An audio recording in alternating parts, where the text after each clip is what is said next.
Bienvenidos y bienvenidas al módulo 2 de capacitación de Ley Micaela. Hoy vamos a ver la normativa, tanto internacional como nacional, y también un poco provincial sobre la capacitación de violencias de géneros y también con perspectiva de géneros para todas aquellas personas que se desempeñan en el Estado. Como ya habrán escuchado decir, la Ley Micaela surge a partir de una propuesta legislativa en el Congreso de la Nación. En el año 2019 fue sancionada y promulgada. Lleva su nombre a partir del femicidio ocurrido en manos de Sebastián Wagner de Micaela García. Ella era una militante feminista, también en esas épocas comenzó a ser más masiva la movilización de Ni Una Menos, de este colectivo, de esta organización feminista, para visibilizar la cantidad de muertes violentas ocurridas hacia las mujeres. Cuando nos referimos al marco internacional y nacional de la perspectiva de géneros, así como de las violencias contra las mujeres, estamos hablando en primer término de lo que es normativa internacional, del sistema universal de derechos humanos y del sistema interamericano de derechos humanos. A partir de la reforma de 1994 de la Constitución Nacional, estos pasaron a formar parte con jerarquía constitucional de la Constitución, si bien ya desde que es ratificado un instrumento internacional forma parte del ordenamiento nacional, esto con la reforma pasa a tener el mismo rango, es decir, está en el mismo pie de obligatoriedad de la nación el cumplimiento de estos instrumentos. Ya está incorporado tácitamente, no formalmente, a través del artículo 33 de la Constitución, donde se mencionan los derechos no enumerados explícitamente y también a través de las leyes que fueron sancionadas a partir de la ratificación de cada uno de estos instrumentos. La ratificación de la que hablamos es que no solamente un Estado firma un convenio, un pacto o cualquier otro instrumento, sino que también se obliga a darle cumplimiento. Es así que la Argentina ha ratificado instrumentos internacionales dentro del Plano Universal como la CEDAW, que es la Convención para la Eliminación de todas las formas de discriminación contra la mujer, y también norma interamericana como es la Convención Belém do Pará o el Pacto de San José de Costa Rica. Todo esto lo van a encontrar más pormenorizado en el cuadernillo de muy fácil entendimiento, donde se mencionan estas normas que por cuestiones de tiempo y también para no irnos mucho por las ramas, prefiero no hacer tanto hincapié en qué dice cada artículo. Pero es muy importante también que puedan saber que con cada uno de estos instrumentos internacionales ratificados existen comités u órganos que lo que hacen es evaluar y hacer el seguimiento justamente del cumplimiento de estos instrumentos.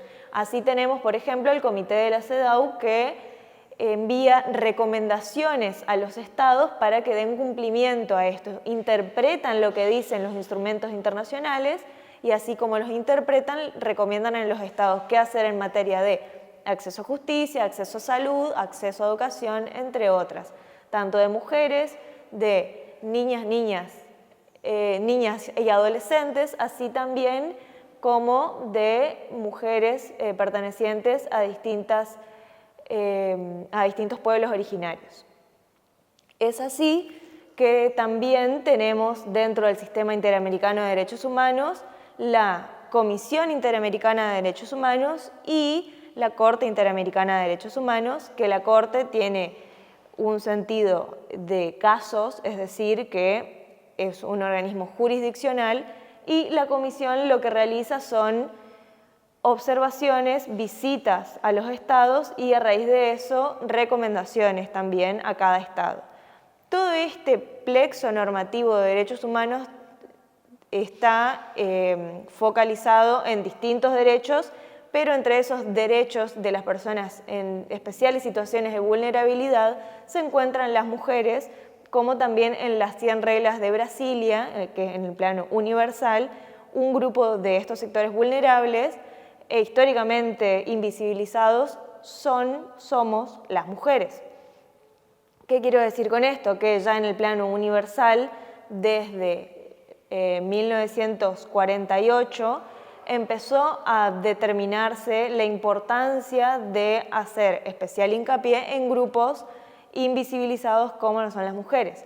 Cuando hablamos también de los derechos humanos progresivos, referimos que ningún derecho puede dar marcha atrás.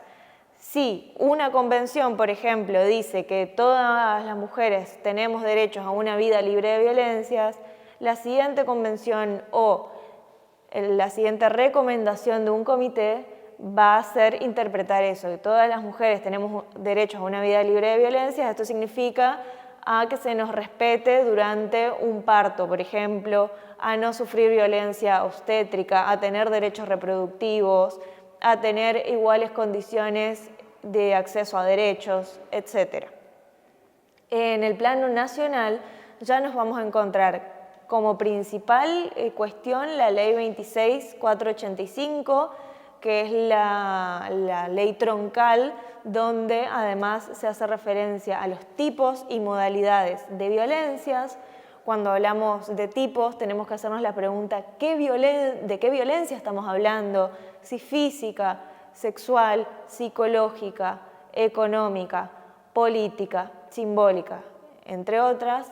Así como cuando hablamos de modalidades es en qué contexto, cómo se da violencia doméstica, violencia laboral, institucional, mediática, pública, política pública, entre otras, que van aumentándose a través de decretos porque, como decíamos recién, esto es progresivo. A medida que se van visibilizando estas cuestiones, se van garantizando otros espacios donde se notan las vulnerabilidades y violencias perpetradas hacia las mujeres.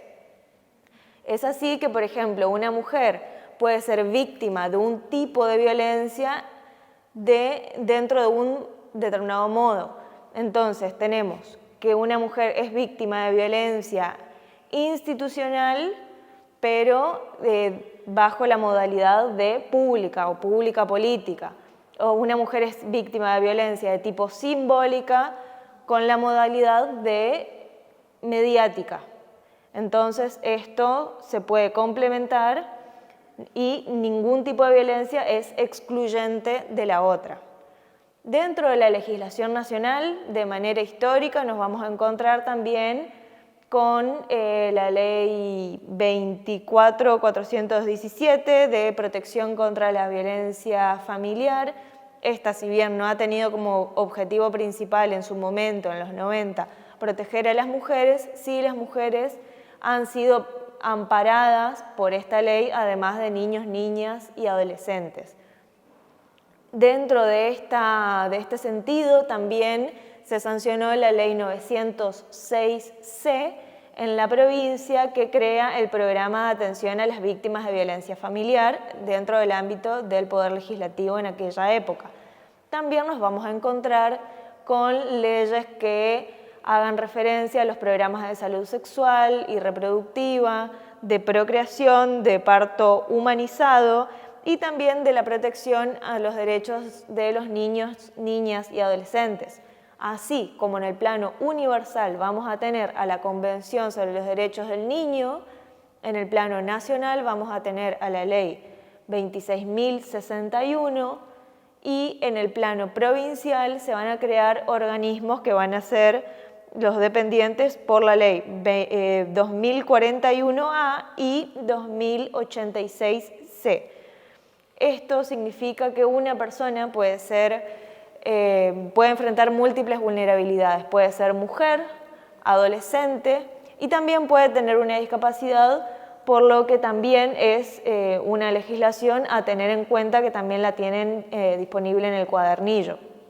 Y así como hablamos de violencias contra las mujeres y estos instrumentos internacionales y legislación nacional, también vamos a tener a los principios de Yogyakarta más recientemente, que lo que vienen a hacer es amparar o dar una serie de recomendaciones o directivas no vinculantes a los estados sobre los derechos de las personas con distintas orientaciones sexuales e identidades de género, diversidades y disidencias. Y cuando me refiero a esto, me refiero respectivamente a la ley del matrimonio igualitario, a la ley de identidad de género, a los documentos que pueden ser no binarios ahora. Todo esto habla de la progresividad de los derechos. Cada vez se conquistan más derechos significa también una avanzada no solamente en términos políticos, sino también éticos y de desarrollo de cada estado.